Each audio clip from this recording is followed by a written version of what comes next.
Fala galera, tudo bem? Eu sou o professor Osmar e nessa aula eu vou falar sobre a introdução ao estudo do movimento.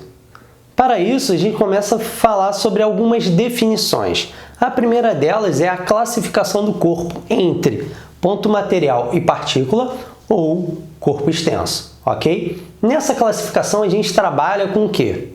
Com a interferência das dimensões do corpo no estudo do movimento, tá? Então, dessa forma, eu classifico como ponto material ou partícula, tá? O corpo que possui dimensões desprezíveis para o estudo. Um exemplo, um carro que vai viajar do Rio de Janeiro a São Paulo. A dimensão, o comprimento do carro é muito menor que a distância percorrida nessa viagem. Dessa forma, eu posso considerar o carro como um pontinho, como uma partícula. Então, nesse exemplo, o carro é um ponto material ou partícula, ok? Agora, quando eu classifico o meu corpo como um corpo extenso, né?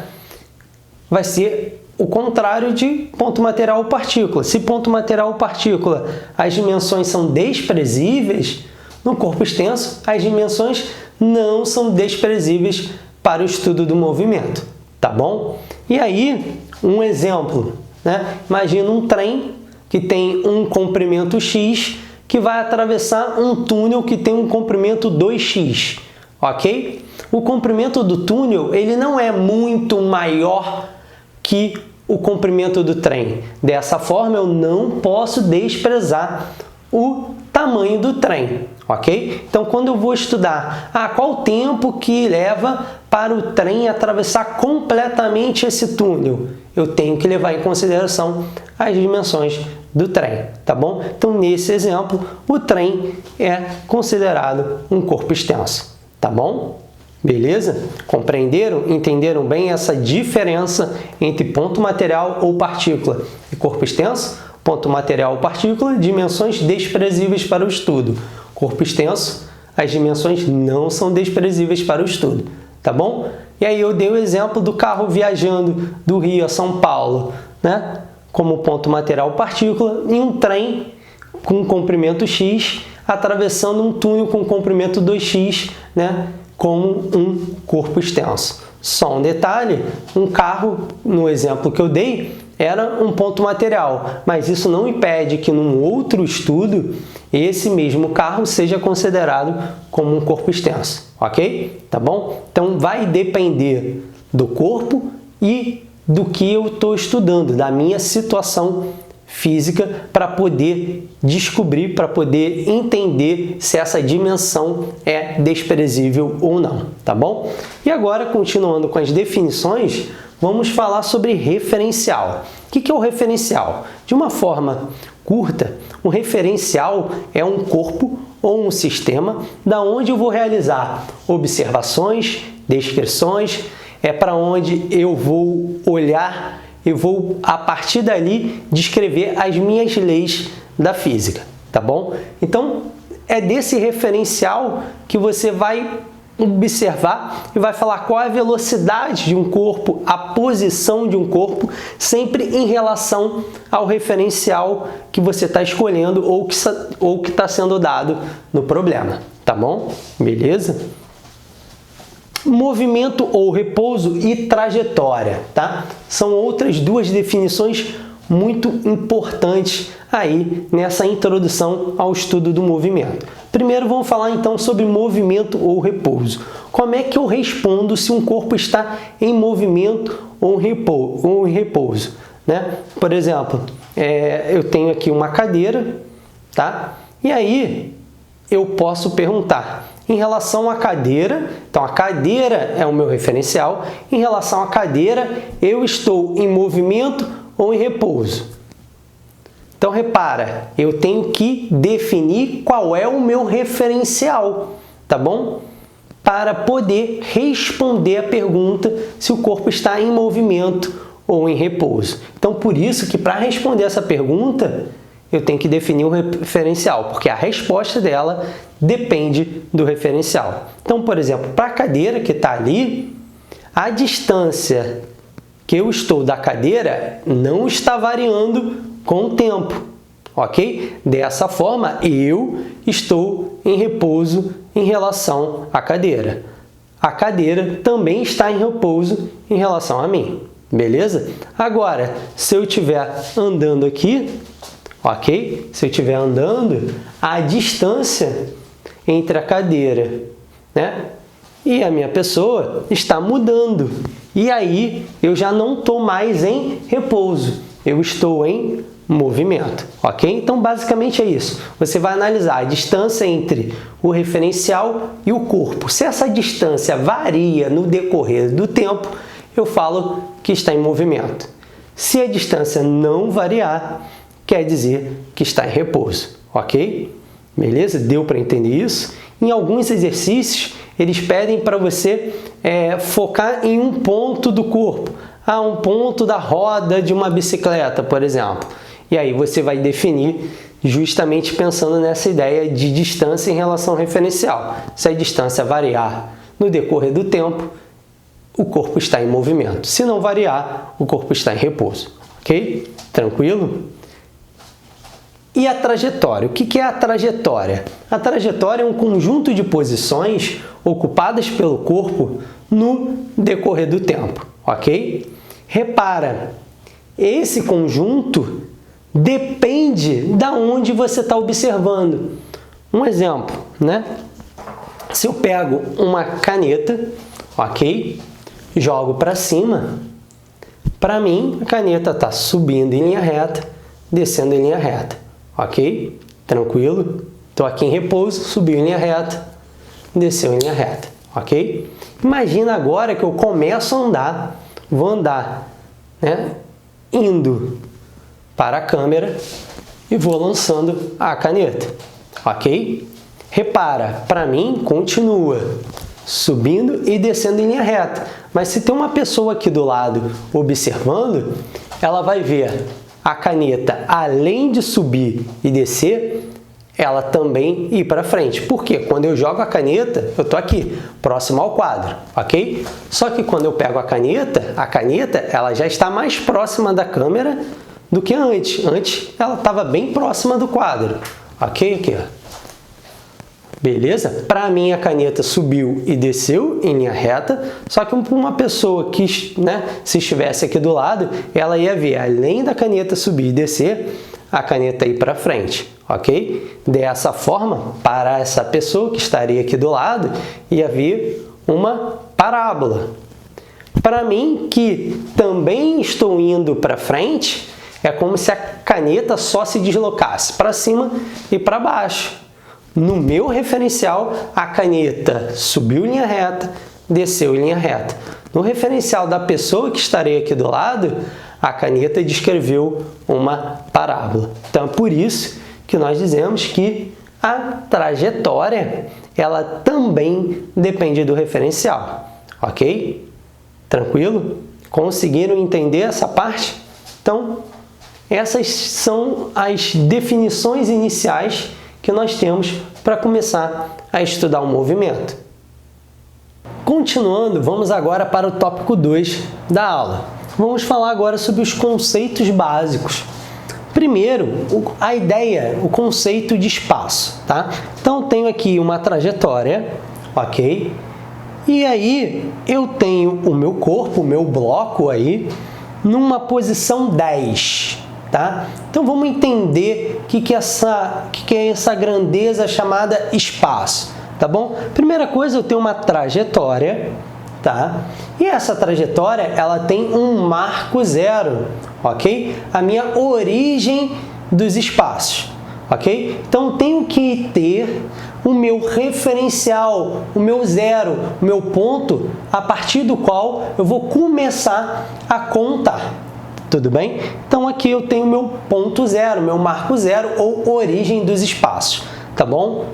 E aí, eu tenho outras marcações aqui, 5, 10, 15, 20, 25, 30, o quê? Metros, tá bom? Então, o S representa a grandeza espaço e, entre parênteses aqui, a sua unidade, metros. Então, esse meu bloco, esse meu corpo, ele está na posição, né, no espaço 10 metros, tá bom? Então, a grandeza espaço é o quê? É essa posição que o corpo ocupa em relação ao meu referencial, em relação ao meu marco zero, em relação à minha origem dos espaços, tá bom? Então, essa é a grandeza espaço. Só que aqui eu estou falando de espaço de uma forma geral, ok? É como se eu pegasse e tirasse uma foto em um determinado instante, tá, do movimento. E aí o corpo, o bloco, está nessa posição 10.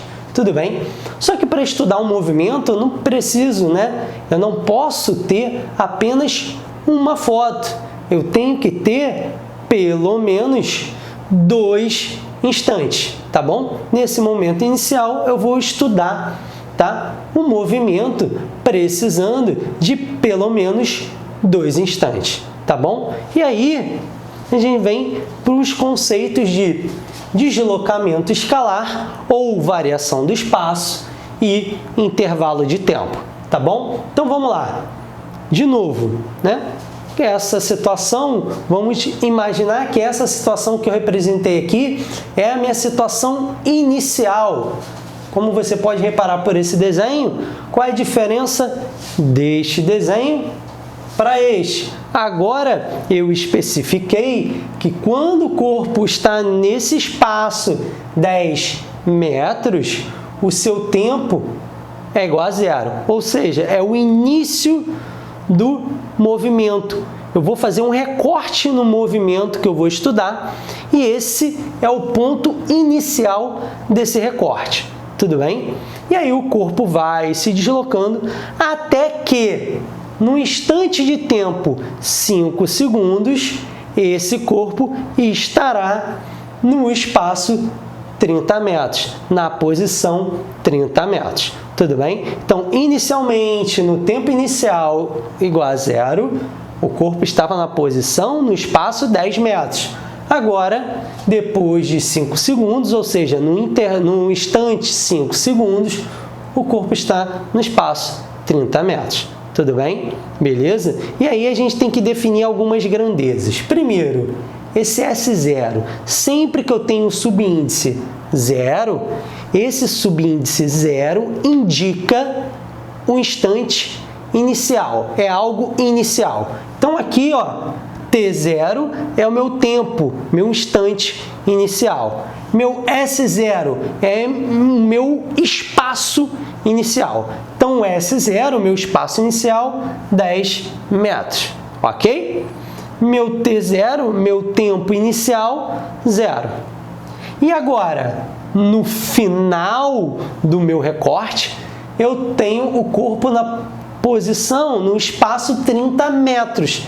Dessa forma, o S, tá? O S é meu espaço final. Então, se ele não tem o subíndice 0, eu coloco, né, que ele é o meu espaço final, ok? Então, espaço final 30 metros, tempo final 5 segundos, tá? Que é o que está sendo representado aqui, beleza? Então, eu estou fazendo um recorte que vai de 0 a 5 segundos. Com isso, o corpo está saindo do espaço 10 metros, indo até o espaço 30 metros. Esse é o recorte que eu vou estudar, tudo bem? Só para você entender, alguns materiais, ao invés de vir 0 para o inicial e, né, S0 para espaço inicial e S para espaço final, ele vem como SI e SF, tá? É uma outra nomenclatura que é utilizada em alguns materiais, tá bom? Mas vamos lá, vamos agora entender o que é esse deslocamento escalar ou variação do espaço, tá? Primeira coisa que eu tenho que entender é que esse delta que eu tenho tanto aqui antes do S quanto antes do T aqui, esse delta, o delta sempre indica variação, tá bom? Então, delta S é a variação do espaço ou deslocamento escalar, tá? Então, ele vai ser o quê?